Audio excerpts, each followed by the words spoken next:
नमस्कार मित्रांनो, तुमचं पुन्हा एकदा स्वागत आहे आपल्या यूट्यूब चॅनलवर। आज आपण सगळ्यांच्या डोक्याला सतत प्रश्न पडणाऱ्या एका महत्त्वाच्या टॉपिकवर सविस्तर डिस्कशन करणार आहोत।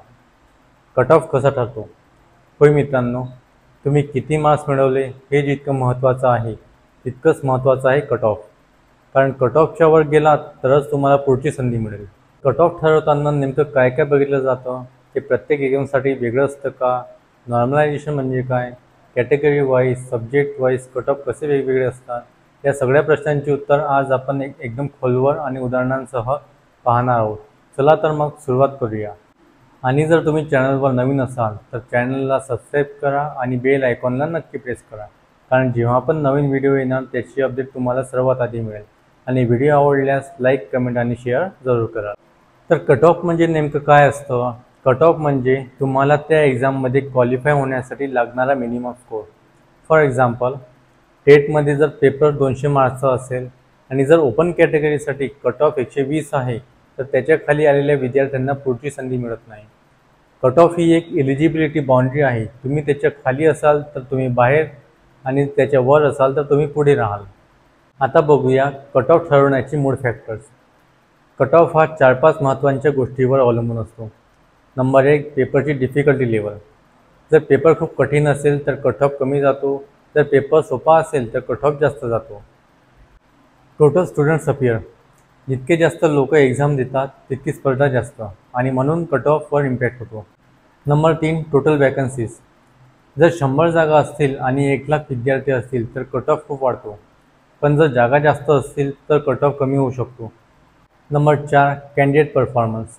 सगळ्यांनीच चांगलं परफॉर्मन्स केलं तर कट ऑफ आपोआप वाढतो। Number 5, reservation.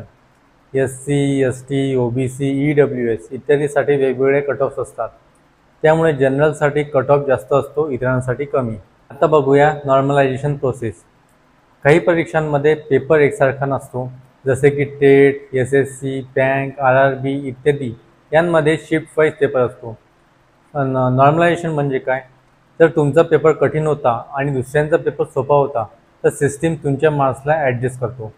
यासाठी एक फॉर्म्युला वापरला जातो जो कॅन्डिडेटच्या मीन स्कोर, स्टँडर्ड डेव्हिएशन आणि डिफिकल्ट गॅपवर आधारित असतो। टेटचंच एक्झाम्पल बघू।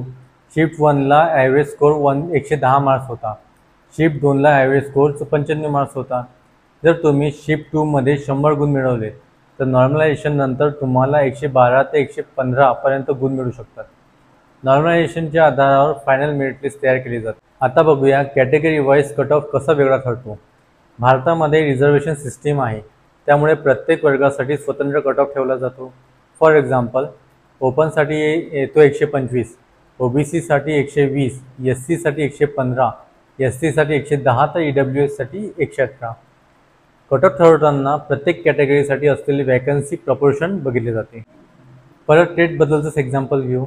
1000 जागा आहेत, ओपनसाठी 500, SC 150, ST 100, OBCसाठी 200, EWSसाठी 50। एकाच गुणांवर टाय झाल्यास प्रायोरिटी दिली जाते, ती म्हणजे जसे की तुमची एज, तुमचं क्वालिफिकेशन काय आहे किंवा तुमचा एक्सपिरियन्स इत्यादी। आता बघूया region wise cut off, gender wise and special quotas. काही परीक्षांमध्ये रिजन वाईज किंवा PWD कोटामुळे कट ऑफ वेगळा लागतो। जिल्हा वाईज पोस्ट आणि तिथली स्पर्धा पाहून कट ऑफ ठरतो। फॉर एक्झाम्पल, पुण्यातील ओपन कट ऑफ येईल 128, गडचिरोलीतील ओपन कट ऑफ येणार 118, कारण फक्त एकच, कॅन्डिडेट्स कमी तर जागा कमी, जागा कमी तर स्पर्धा कमी। आता बघूया प्रिव्हियस इयर कट ऑफचा अभ्यास कसा करावा। कट ऑफ प्रिडिक्ट करताना प्रिव्हियस इयर डाटा पाहणं अत्यंत महत्त्वाचं असतं। कोणत्या कॅटेगरीला किती गेलं होतं, टॉपरचे मार्क्स किती होते, वॅकन्सीज किती होत्या, पेपरची डिफिकल्टी लेवल कशा पद्धतीची होती, हे सगळं बघून आपला अंदाज लावावा। फॉर एक्झाम्पल, माझे 115 मार्क्स आहेत, मागच्या वेळेस 118ला कट ऑफ गेला होता, पण यावेळी पेपर जरा कठीण आहे, म्हणजे याचाच अर्थ असा की माझा चान्स नक्की आहे।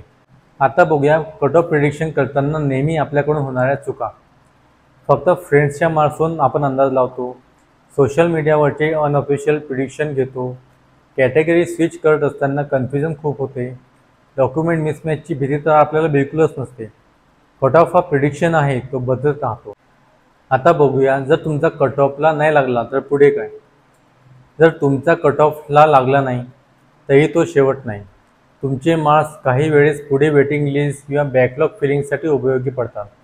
तुम्ही त्या आधारावर दुसऱ्या रिक्रुटमेंटला एलिजिबल होऊ शकता. एक्सपिरियन्स, प्रिपरेशन आणि अंडरस्टँडिंग वाढवून नेक्स्ट अटेम्प्टमध्ये क्रॅक करता येतो. स्टुडंटसाठी फायनल टिप्स: रेग्युलर प्रॅक्टिस करत राहा. मॉक टेस्टवर लक्ष केंद्रित करा.